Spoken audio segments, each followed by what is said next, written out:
Hello, everyone. Welcome back to the Beneath the Transaction podcast. I'm your host, Chris Pineda, and very excited about our episode today and our guests that we have. I've been looking forward to this one more so than other ones. No offense to any of our other guests, but I've been really excited to talk to Kendra again. So this is Kendra Davenport, CEO of Easterseals, and been around a long time. That this organization does incredible things in the nonprofit philanthropic space.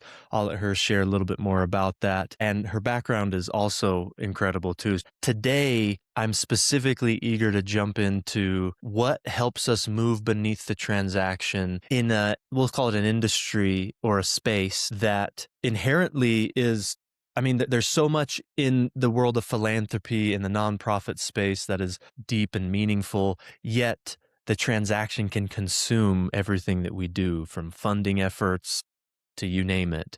And I've found, working in philanthropy for many years, that to be sort of this dichotomy and this dissonance of this is meant to be something really powerful, meaningful, but the transaction consumes us. So I'll pause with that, but that's what I want to get into today, and we'll see where the conversation takes us and the applicability across the board, no matter if somebody's listening is in the world of nonprofit or philanthropy. I think there's so much that we can talk about that has applicability all over. But Kendra, why don't you tell us a little bit more about your background? You can tell us a little bit more about Easterseals as well, and we'll go from there. Thanks for having me, Chris. Nice to talk with you. And I too have been looking forward to this conversation. As you said, I'm the CEO of Easterseals. I operate the national office with a team of about 50 people. And then across the country, we have 70 affiliates and thousands of staff, as part of them. And the whole mission of Easterseals is really to empower people with disabilities, people of all ages and all disabilities, to live life more fully and to fully participate in every aspect of society. And that's really a tall order, especially today, given, the tug of war that is going on between accessibility and inclusion and DEI. It's really an interesting time for nonprofits working in this space. I've been with Easterseals. I'm in my fifth year. I just started my fifth year, but I've been in the nonprofit arena my entire career. So that spans almost 40 years, and have worked for international organizations and national. I like both. Easterseals is purely national organization, and I've worked in the social services, health sector, pretty much all aspects of nonprofit management. But primarily my career started in fundraising and then migrated into fundraising and management, brand, comms, all of the above. So I've been at this a long time. Not as long as Easterseals has been around. They've been around for a little more than a century, but it's been an amazing career, and I'm really happy doing what I'm doing. Yeah, which there's so much here, really impressive background. So I want to know kind of what drew you to the space and how you find purpose in every single organization that you've been a part of, to where, sitting in the seat that you're at now, CEO, and other leadership roles you've had, where you have to have that vision kind of and that mission be a part of everything you do. And so where you find that and what drives you, that's beneath all of those things, right? Because the vision of your organization isn't your personal one. So how do you connect those things together? And I also, it's so impressive. An organization that's been over a century old that's a long time.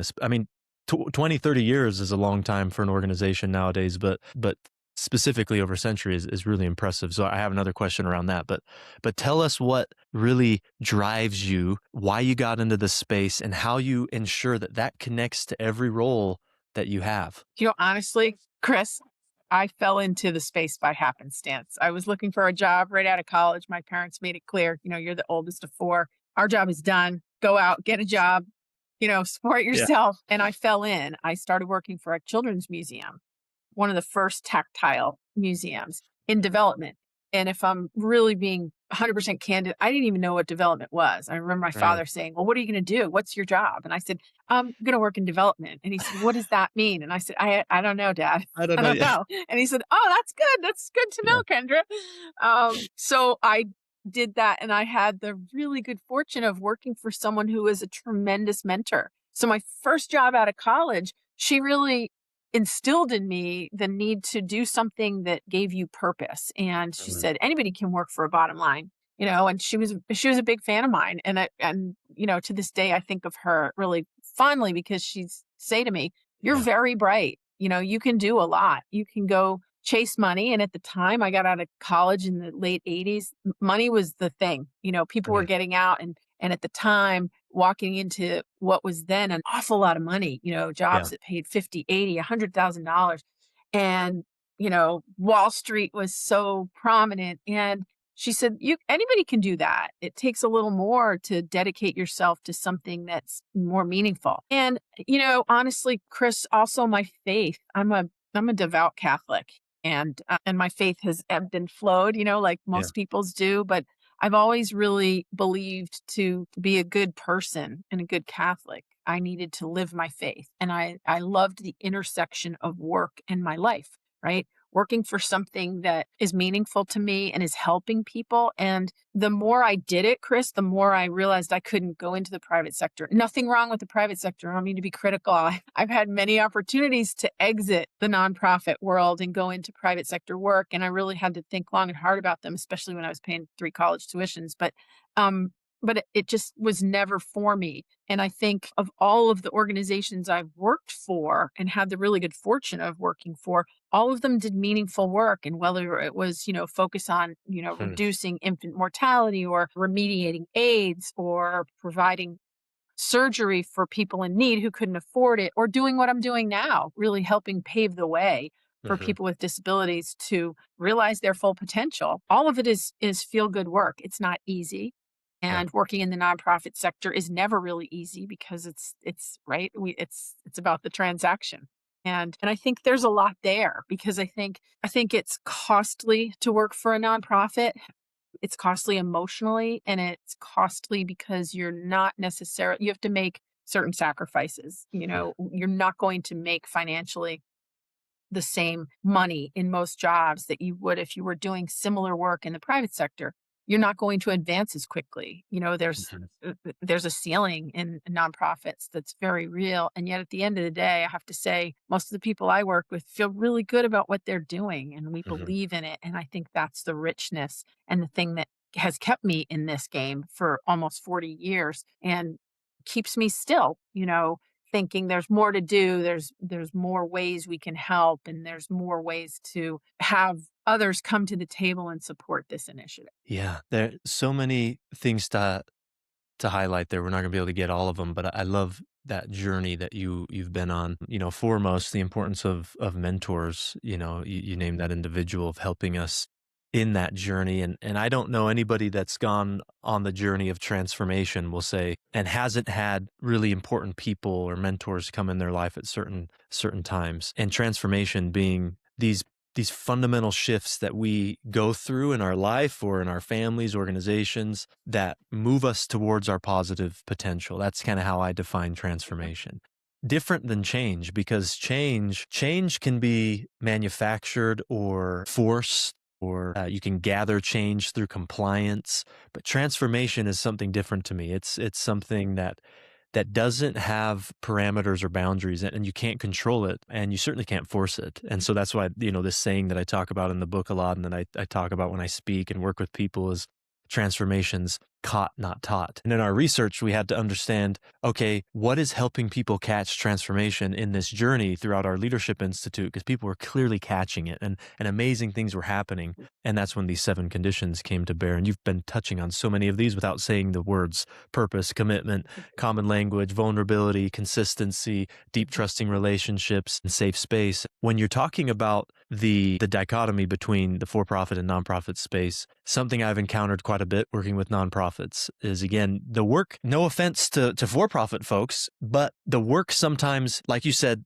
you could do the same amount of work paid less. Sometimes the work is, I would say, even more difficult. Some of the things they're dealing with, depending on the populations or the groups that they're serving. I remember working with a nonprofit in Salem extensively called Liberty House, and they worked with kids that have experienced abuse across the board. And that was heavy work. And Yeah. talking with their employees and working with them and doing some team retreats, it was heavy. And I remember, I don't feel this sort of heaviness when I've worked with, a real estate company or, or what have you. Right. It's just different. And so the people are committed to it at a deeper level. But I've also found that motivated people that find something that pushes them they can do amazing things, Mhm. but I found that specifically in this nonprofit space, they have to find something that pulls them through the hard stuff, Mhm. right? Because the push isn't always enough. There's got to be something that pulls them. And so for you right now, when we're going to this bigger picture, this bigger question of how do we really move beneath the transaction in a space like philanthropy, like nonprofit, where the mission is very deep and very meaningful, but yet we fall into these transactional process and systems. What right now for you pulls you, even when you get up against those things? I remember when we spoke offline, several weeks ago, you talked about these moments where you would see the transaction and have a desire. There's got to be another way. There's got to be different things that we can do. What pulls you through those moments when it's the easier thing is to just go through the motions? This is on my mind a lot because as new people enter your organization, more junior employees, it's work to get them to understand, how valuable, how meaningful the work is that they're doing when they see peers in for profits who have different benefits, who Mm, have a lot of benefits that we can't offer. And yeah. so it sometimes sounds trite saying to them, this is such meaningful work. Your work has such purpose. And they're like, right, but I don't have a free gym membership. And, I'm reducing it. I don't mean to make people sound shallow. They are right to want certain, benefits, but, we can't do things our for profit counterparts can for them, like, subsidize their work commute as things, the cost of living is Yeah. increasing and inflation is out of control. I recognize it's not as simple anymore as saying, gosh, we're doing really good work. You should feel really good about this.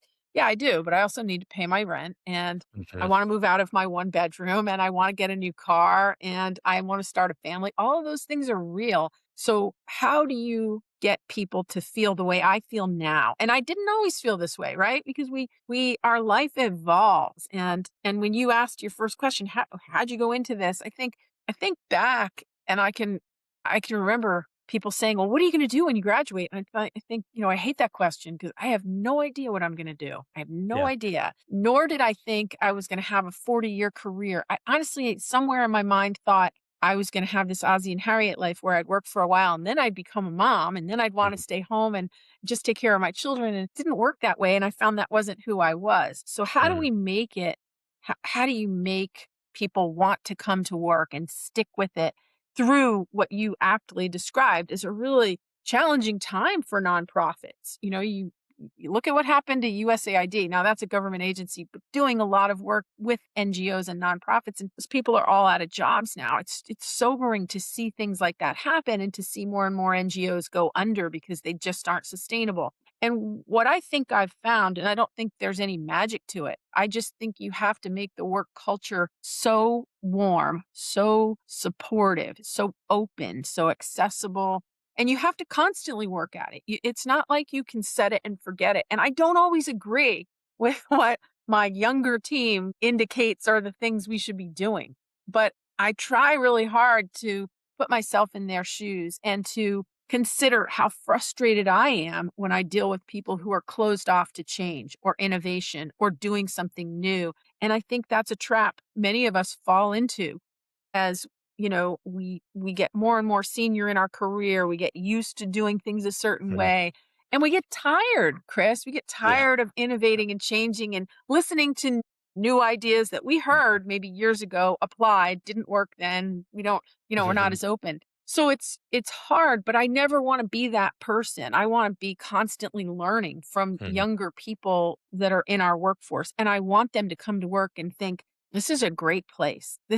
I feel valued here. I feel I can be myself. And to all of your tenants, vulnerability enters into it, consistency, all of those things are so true. You've got to ping on all of them. You've got to work at all of them. And I think the only way to instill that, create that kind of culture is for leadership. People that are saying the things and doing the things and setting the tone to really believe in what they're saying and to put those actions into operation. So a really quick example would be I had a conversation with somebody yesterday on our team about exhibiting really good work-life balance. It doesn't, you know, when senior management is working at all hours and doesn't take any time off and, is constantly up at the crack of dawn sending email at 5 a.m., yeah, they're getting a lot done maybe. And Mhm. there is part of me as a manager that's like, yeah, gung ho, I love it. Yeah. But it doesn't really set a good tone. If we're Yeah. saying we Mhm. want you to have a work life balance, we know your family is important and the health of your family and your health are really important to us, then we shouldn't be setting an example that we're working, 20 hours a day and we're Yeah. working on weekends and we're sending people email at night. You know what I mean? Yeah, oh, 100%. That example specifically I resonate a lot with. I was doing an organizational assessment with a large foundation, and they had the same problem. There was this expectation of working nonstop and also this expectation of we should be grateful that we get to work for this Mhm. foundation, Yeah. because we do so much good in the community. I Yeah. think a lot of people in the nonprofit, even foundation philanthropic space feel the same. And the same example you shared was a huge challenge that they had. Executive team members or director levels would be sending emails in the middle of the night. And so it set this tone for everybody else that, oh my gosh, I have to be doing that. Like if I don't, respond to that, or if I'm not sending emails, then I'm not meeting this standard. And some of the executive team was resistant. Once we found this out in the assessment and we shared the findings that this was adding to the problem, they said, "Well, no, we don't expect anybody else to do that." And well, you don't have to say it, or you can even go to the That's group. what you're modeling, though. Yeah. That's the behavior you're modeling. Yeah, You can no. go you can even go to the group and say, "No one has to do what we're doing," but because you're still doing it, it's communicating to them where your value is. 100%. And that was a really, really difficult thing for them to overcome, but definitely resonate with that. And when you're talking about, this is kind of zooming out for a second, which I really love that you said, you're talking about culture. Culture has to change, and it was in response to this question of moving beneath the transaction. I think you're absolutely right. There is no tactic or strategy that is going to work across the board. It's going to come down to the people, and you mentioned people and the culture. And to me, they're one and the same. People create culture, and so people and culture are kind of synonymous to me.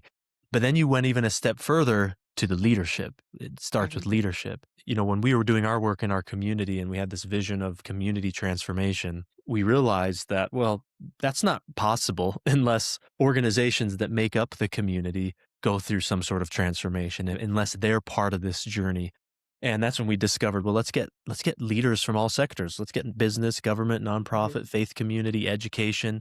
Let's bring them together. And then we realized a step deeper is we have to focus on the leaders of those organizations. So then we started specifically targeting the top leaders of all of those organizations and working with them as individuals, because that's sort of this process of transformation and process of becoming. And you got to start small and let that ripple outward, which is why transformation, I think, doesn't happen often, because it can get frustrating and you have to Mhm. be patient and you want the quick fix. You want it now. And it's like the difference between planting a tomato plant versus an apple tree. You're going to see fruit pretty quickly with the tomato plant in Mhm. one season. Apple tree, it's going to take a long time, but the journey and the nurturing and what you have to do to cultivate that soil and make sure that it gets everything that it needs, that is the process of transformation. And what started out as a little teeny seed now has these incredible things, and the work's not done because then there's pruning and all that stuff. Right. But I like analogies, Kendra, if you if you haven't been able to tell. But so I love that discovery.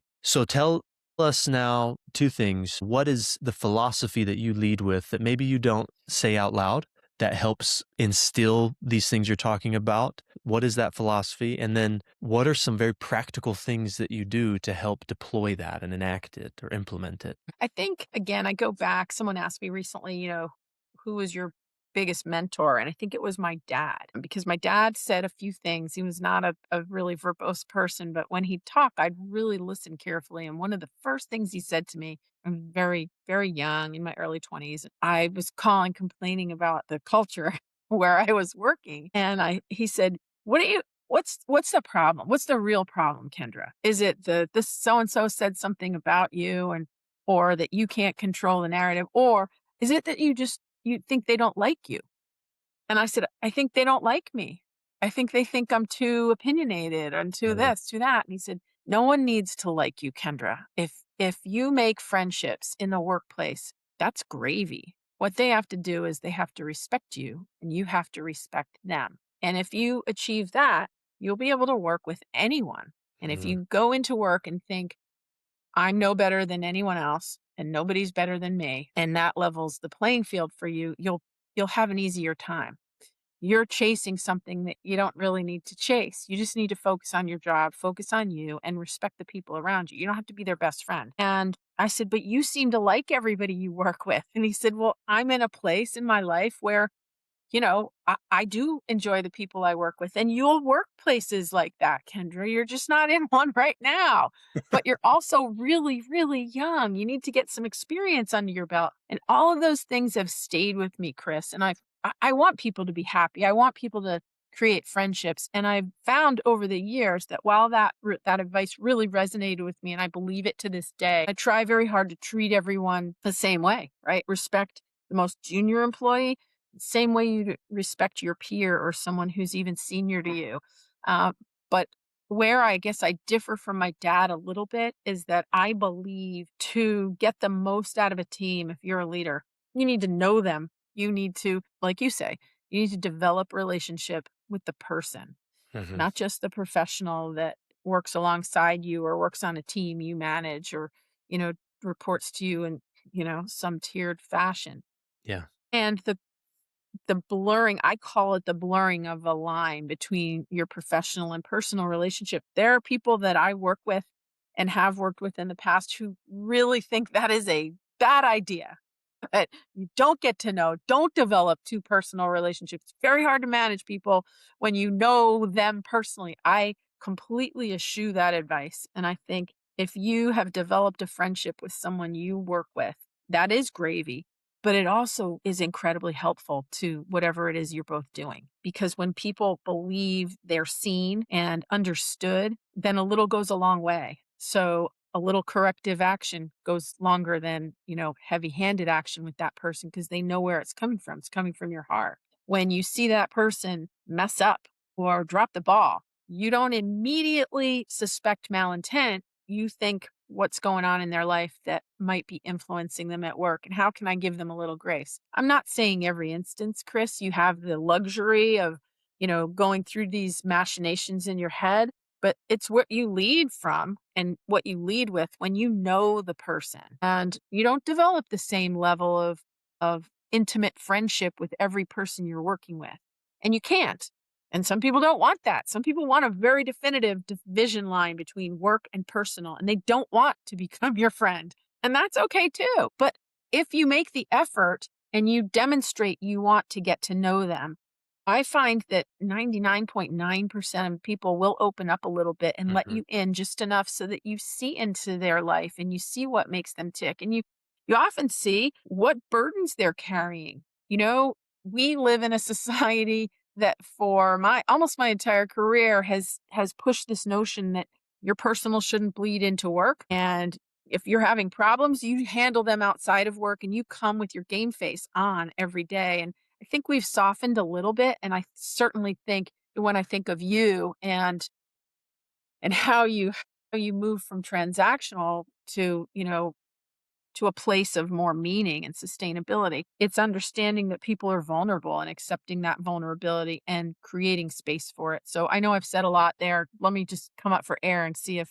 I created more questions. It's so good because you're speaking from lived experience and practice, not just theory. And I've heard lots of people and leaders speak from theory of what sounds good, but then when push comes to shove, they resort back to the easier or more comfortable route, which is why vulnerability I think is such an important condition of transformation.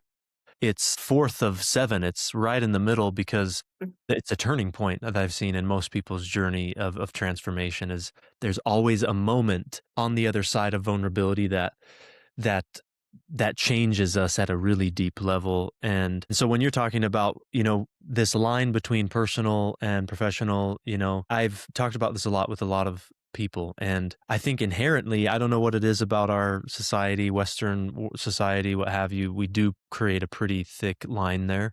As if like, hey, when I come through the doors at work, I'm different versus when I go through the doors at home.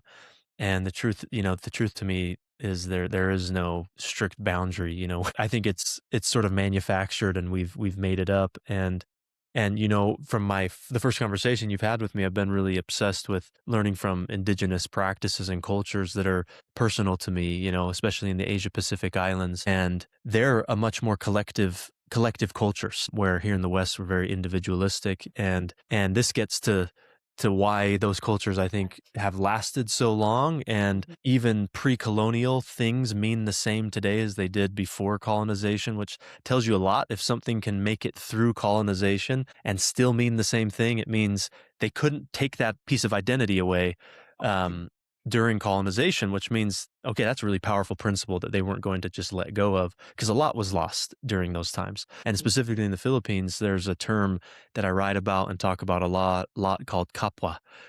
And kapwa doesn't really have a perfect English translation, but the best that I've found is I am who I'm in relation to. And there's this idea of kapwa culture, even modernly, that Filipinos are really proud of, which is we are one, we are together. And there's no borders there. There's no borders to when I'm at home, when I'm at work. We're one and we take care of each other at all times, no matter what. There's even this gesture of bayanihan, which is to lift together, and bayanihan's still practiced today when somebody, if there's a flood or some natural disaster, what have you, the homes there can be lifted, and they're not very big. And so bayanihan is actually the community coming together and lifting a home up and moving it to another location. And that's just a normal practice. You don't have to know that person. You don't have to be best friends with them. It's just part of the culture. And you said this, sometimes we feel as though to have a relationship with somebody that is not transactional means I have to be their best friend, and we have to go out for drinks together, and we have to really like each other. And I would disagree with that. I think that you're right, that you don't have to be best friends. You don't. To move beneath the transaction is developing the appropriate relationship with another to be fruitful and successful together, and to get things done, to move forward, to go towards that positive potential. And for one person, that might mean that we're friends, and that might mean, as a leader, you have to identify this person needs from me, a different sort of organic check-in every day. That's what the relationship kind of calls from me. This person, they don't need that. They need this. And we don't identify that until we've been willing to at least explore that space between us in the relationship. And that space between us, similar to kapwa in Samoa, there's a word called va, and it literally means the space between us and others. Not like literally, but this metaphorical space between people. And it's the sacred thing to them. And they believe, and I agree, that the space between us and others is either toxic or it's healthy.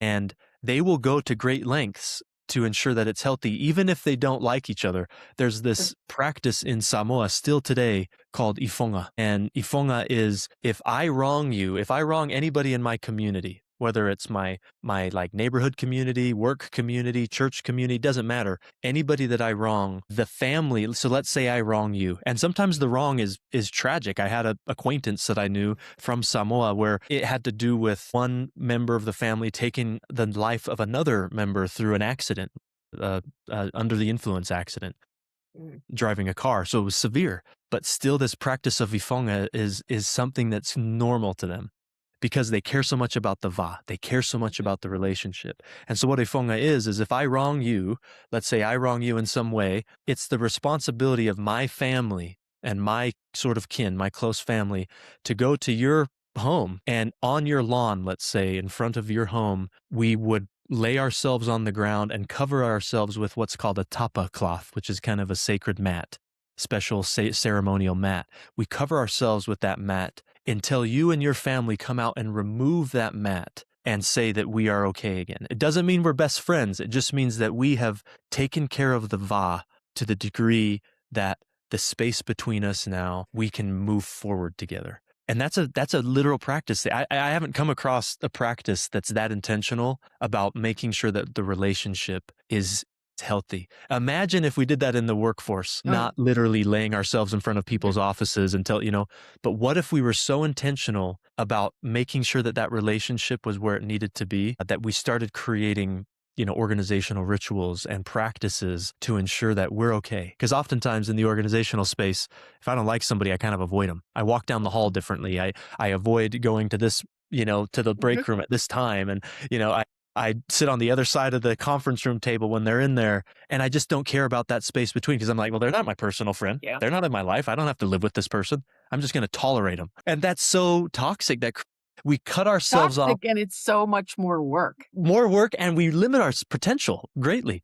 It's way more work, and it takes so much more work to avoid them and to think about them all the Mhm. time. And I'm rambling now. I apologize, but No, these okay. what you're talking about is so critical. And again, I've learned so much from these other cultures and how they treat it like it's this necessary, it's almost sacred thing. Mhm. It's not just a bonus. It's not just let's do our job and let's try to be nice to each other at work. Let's do our job and try not to cause problems. For them, it's no, that's everything. We need to make sure that we are together and that this kapwa is reality. And when we do that, then we're going to get our jobs done at the highest level possible. How have you found a way to instill that with your teams and I even with your think partnerships yeah. outside of your organization? Yeah, I think in work settings, I really think there has to be a lot of time for social. There has to be time built in to work where people can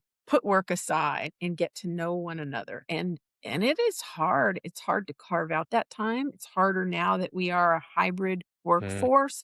There is a very it's almost indelible line between the remote workers, the work from homies, and everyone who works in an office. And we feel that at Easter Seals. It's something we struggle with. And the workforce isn't going to change. We're not going back. So as someone who is old enough to vividly remember 5 days in the office and who enjoyed that, right? It's hard for me. It's hard for me to bridge that gap that our employees feel, and it's hard to bring them all together. It's very, very costly now if we're gonna bring them all together physically. So, what's the next best thing? The next best thing is to consistently you know, really adhere to meeting as a group, everyone on the team. I mean, the whole team once a month. And that's something I've taken from other places I've worked and brought it to Easter Seals. It's something I really, really feel is vitally important. And we only spend an hour. And even carving that hour, Chris, out of 50 people's schedules is challenging.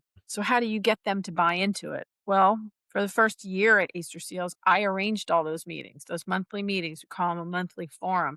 And then once everybody knew, okay, she's not going to give up on this and she's going to definitely make us do this every month. And she's going to be calling us for, someone report on this and somebody report on this. And so eventually you turn it over to your team and it becomes rotating and one department does it. And then the next month, another department does it and they take ownership. And over time, you see people develop a sense of pride in how they run that meeting because they recognize all of their colleagues are there and everyone is committing that time to learning about one another, to mm, listening, really listening. And we try to make that meaningful time, that hour. It always ends up being an hour and yeah. 10, really, because we can't cram too much in. We bring speakers in. And it sounds like just a tiny bit of time, but it's become almost sacred. That's what we do. We do it whether I'm there and I can do it or not.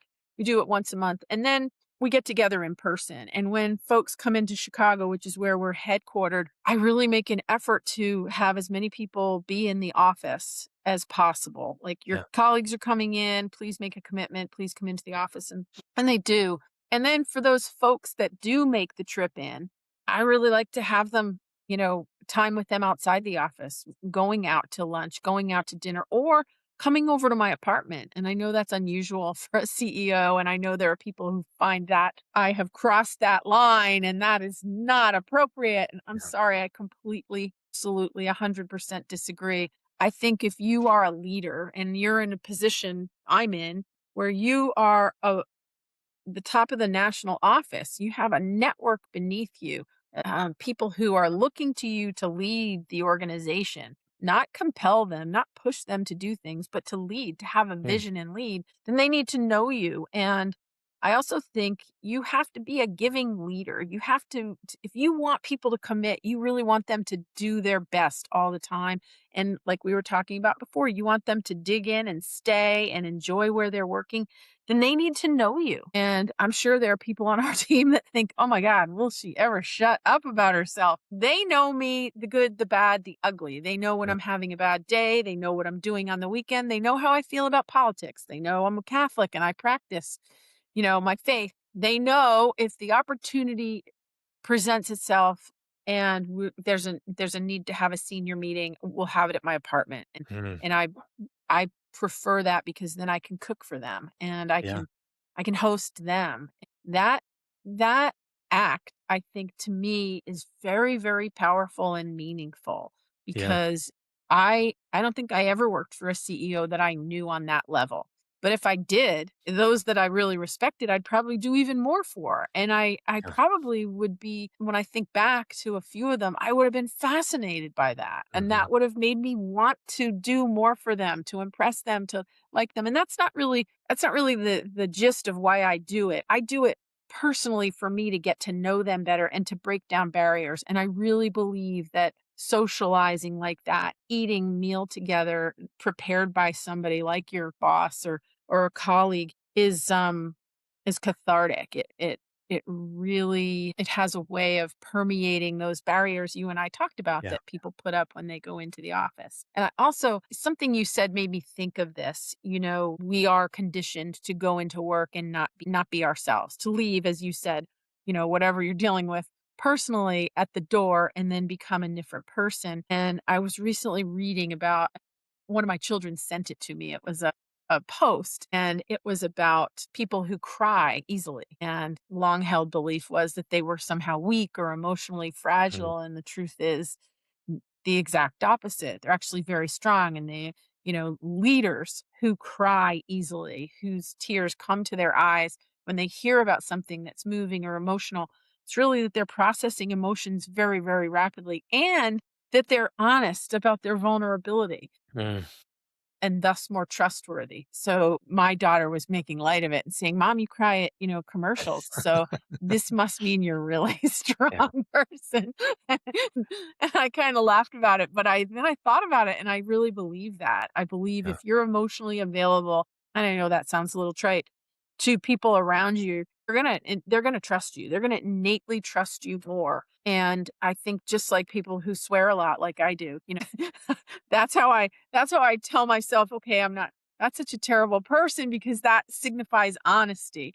And Yeah. that's what I'm always trying to get at with my people. What you see is what you get. And Mhm. I will tell you when I disagree with you and have, sometimes very exercised conversations with members of my team, but you're never going to want to, better understand where I'm coming from because it's right out there. And I think leaders do the people around them a real service when they are that honest, that Yeah. vulnerable, that candid about how they feel and what they want and what they see. And that transparency isn't always easy, right? There are folks that feel, as transparent as I am, and I use the term, I picked it up from someone I used to work with. And when they said it, it used to irritate me. Now I've adopted it, so it's all good. But radical transparency, Mhm. being transparent about everything. It's good, but it's also bad because sometimes people hear what they don't want to hear. Recently, I write a daily message to my team. I write it about 4 days a week, usually 4 or 5 days. I try for five. I usually get to it 4 days out of the week. And it's usually it's an email. Sometimes it's a video. Most of the times it's an email. And it can be anything, Chris. It's something I read or an article that touched me or something I saw or something going on in my personal life. Tie it back to work. But I was transparent about something I was concerned about politically that is impacting Easter sales. And one of my team members said, I think you made people feel uncomfortable. And I said, that's okay. It's Yeah. okay. If those people came to you to tell you Kendra's message made me a little concerned or it made me uncomfortable, it made me worry about where we are. I said, then I consider that a win because that means we've created a culture where people feel it's okay to say, I wasn't okay with that. You know what I mean? 100%. Yeah. The journey of transformation was never a comfortable one, you know? If it Yeah. was, then everybody would do it.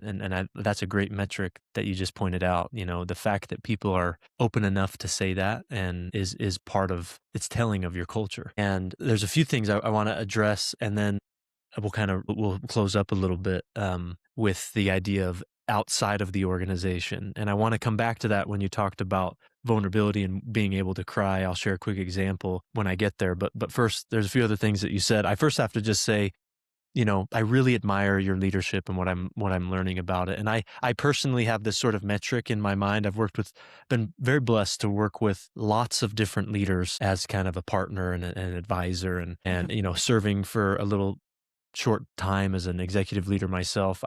I've just met lots, and I have my own metric of how I see other leaders, Mhm. and subconsciously I just think, oh, they're a good leader.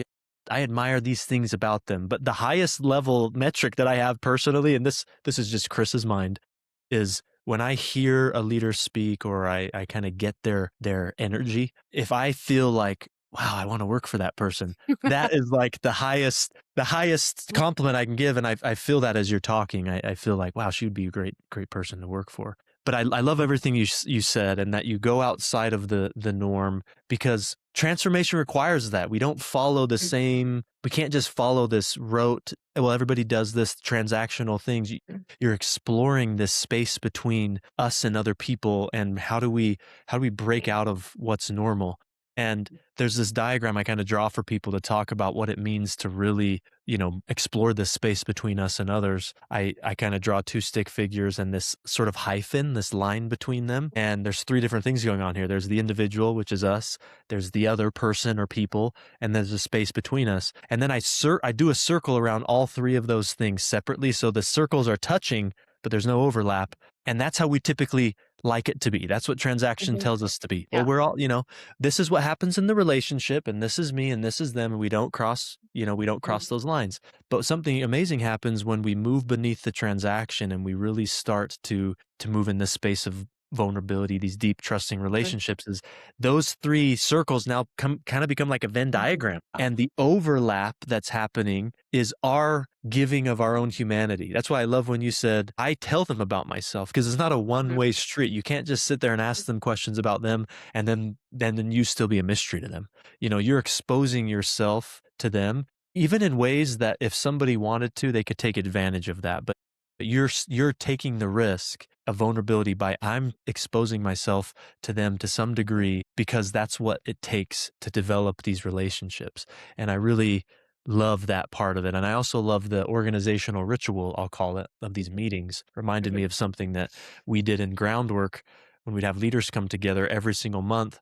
We would do what was called a community dig. And a community dig was an orchestrated thing, but it became one of the most powerful organic elements of our institute. We would assign 3 to 4 leaders to each other at the beginning of the year. And their job was, okay, everybody's assigned a month. So those that were assigned early in the year had to get on this right away, but others had time. And it was, okay, your job is outside of the institute, informally.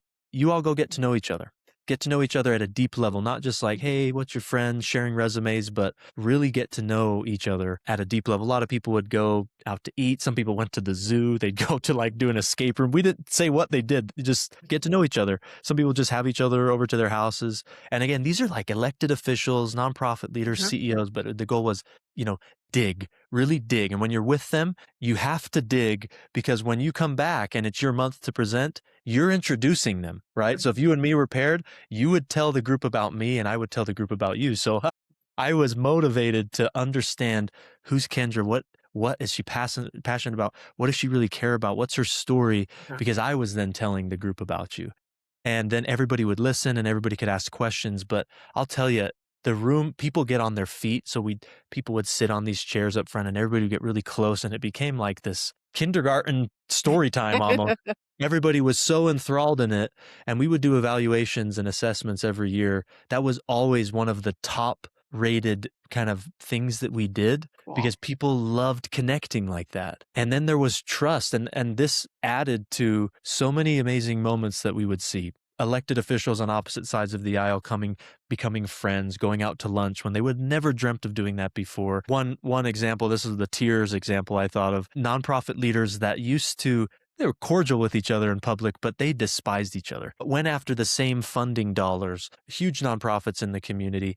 They just, years. I mean, these two were leaders of their organizations for many, many years, out to get each other. But through these consistent process and Mhm. habits, they got to this point where I saw these two sit in a room, knee to knee, and cry, and then ask each other for forgiveness. And I just, in those moments, I thought, this doesn't happen in very many communities where people are doing this and crying in front of each other, not because they're weak, but because they're finally taking a position of strength of, I need to make this better. And if we're going to make change in our community, we can't do that with this sort of relationship. I got to go and lay on the lawn and cover myself with this top of cloth, and I have to let this other person remove it.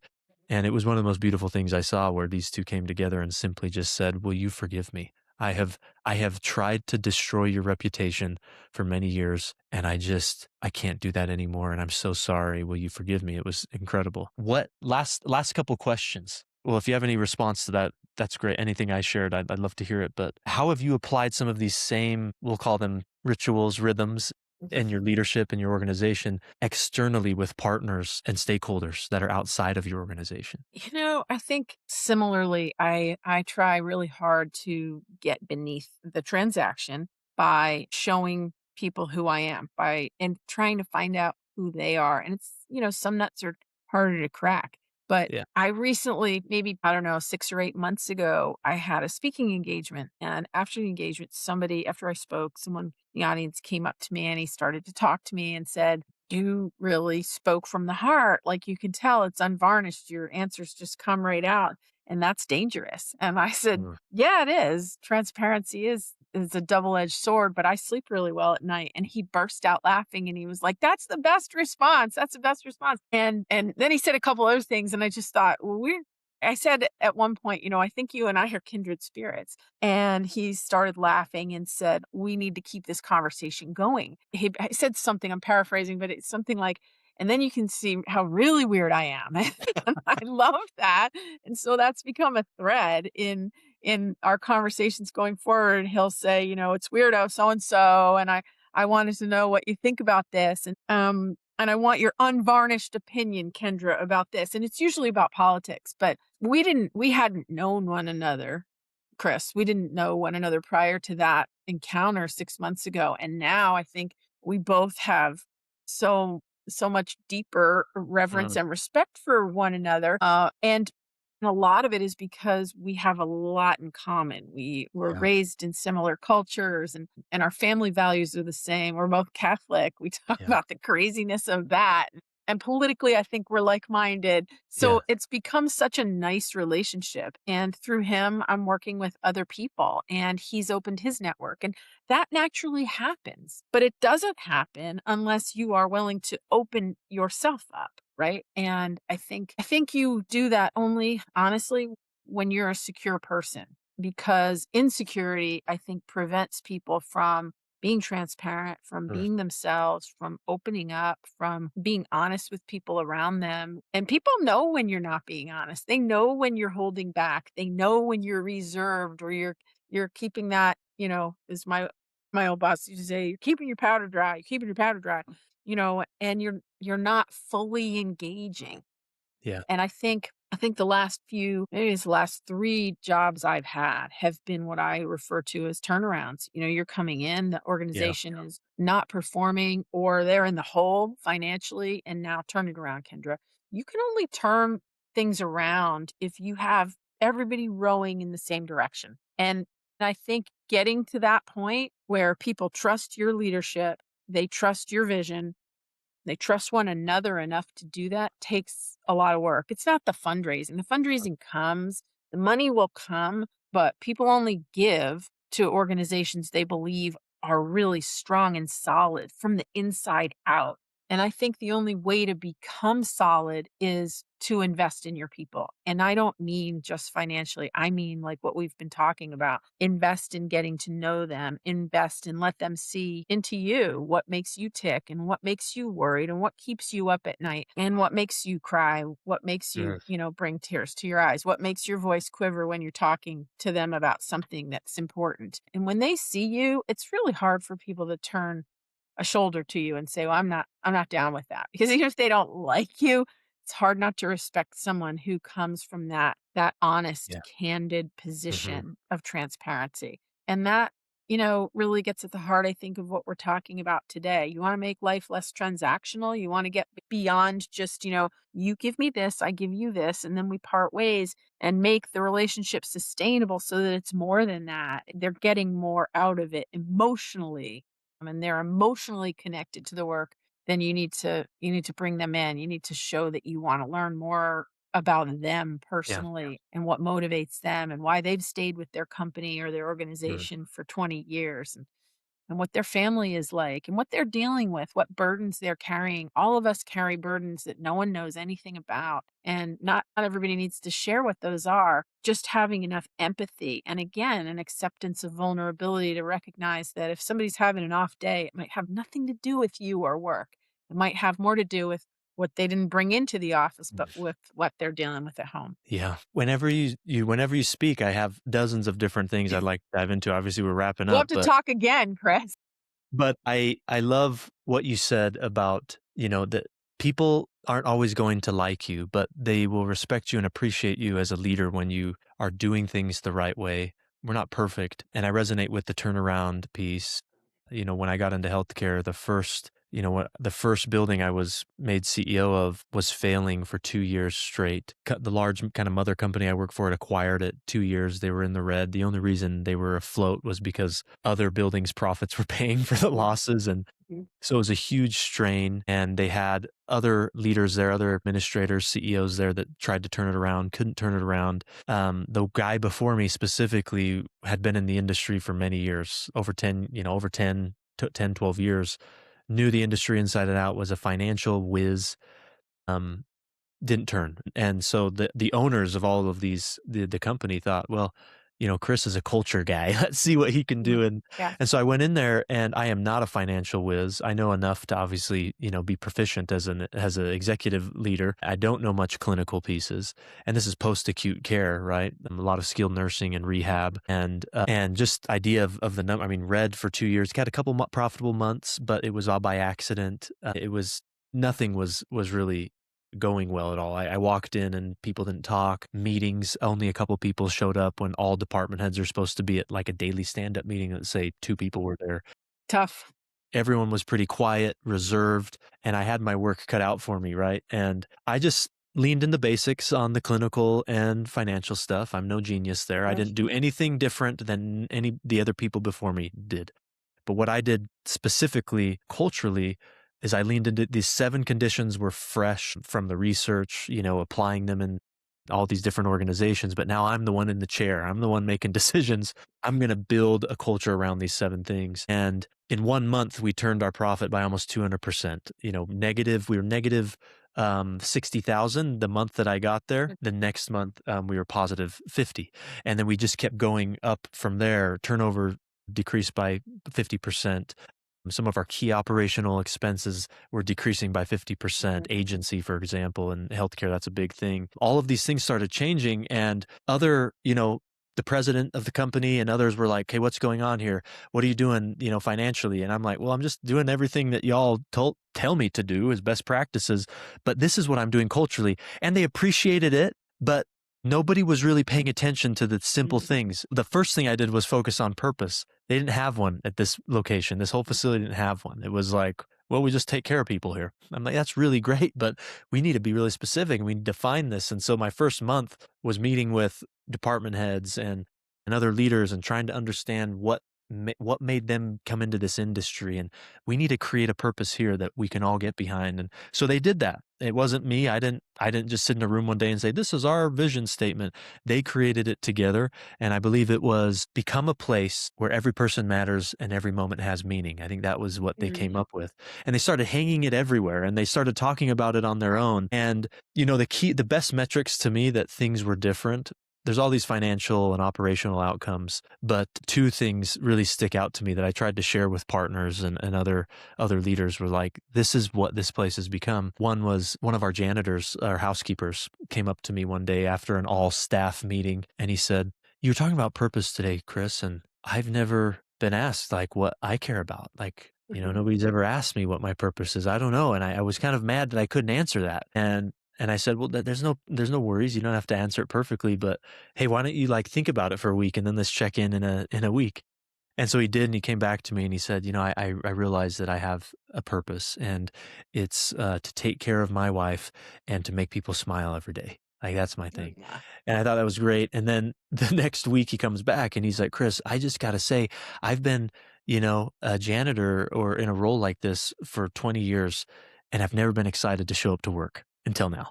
He's like, I just love coming to work. And I'm like, this is in my That mind. And I'm trying to be cool on the outside, like, man, thanks for sharing that with me. But inside, I'm like, You're woo, this is great. And then another moment too, the moments like this were scattered everywhere, but another one that really stuck out to me was we were short staffed one day. And so I was out on the floor helping, and I was wheeling one of our residents down to the dining room so they could eat. And I'm wheeling her down, and she's 87 years old. And she's like, stop for a second, stop for a second. And she stops, and she's right by our business office manager's door. And our vision statement was there. It was become a place that everyone matters and every moment has meaning. And she stops and she stares up at that, and she's like, I really love being here. And I'm like, why? She said, because I feel that. And I'm Oh. like, again, I tried to be cool, like, thanks so much, for saying that. But inside I'm like, woo, Mhm. Mhm. and it's those sort of metrics to me that tell me that the organization was turning around. Financial numbers and everything, great. Mhm. Those were wonderful, but those can ebb and flow. Mhm. But those things were metrics to me that, okay, things are going the right way here. We got to wrap it up. I could keep talking to you forever, but last sort of question that you can put into a statement, which you've already answered, but now we can kind of tie it in a bow here. What is the most important thing to you that helps us, whether it's in life or leadership, move beneath the transaction? I think you spend, if you are intent on having a career, as most people you work with are, some to varying degrees. Some people it's all about their career, and other people are like, I want to make the most of this because I want to make, money for my family, and I also want to have a fulfilling life. You spend a lot of time at work, right? Mm, If you're working, you're spending more time working than you are with your family, than you yeah, are with your pets or animals, than you are doing anything that really fills your cup, any of your hobbies, any of your things that you do that just really make you feel good. You're spending more time at work than anything else. So you got to make the most of it. And if you can't blur the line at work, 40, 60, 70 hours a week between what you who you are as a person and what you want as a professional, then I don't think you're going to be happy. But if you can manage to blur those lines and get as much out of work as you do, on any given day with your friends or your family, then that's a recipe, I think, for a rich and rewarding life and career. yeah, yeah. I love that. The paradox is the more we blur that line, the more clarity we actually receive. Yeah. Yeah. And I love that. So thank you. And Thank you. this has been a joy. I've gleaned so much from this, to the point where I said, "Man, I'd love to work for Kendra here." I I bet don't other know, people. Chris. You wanna think I bet about that a little bit. other people listening will feel the same. Like, man, you're gonna go on you're gonna get a bunch of hits on your open I positions, doubt it. I doubt it.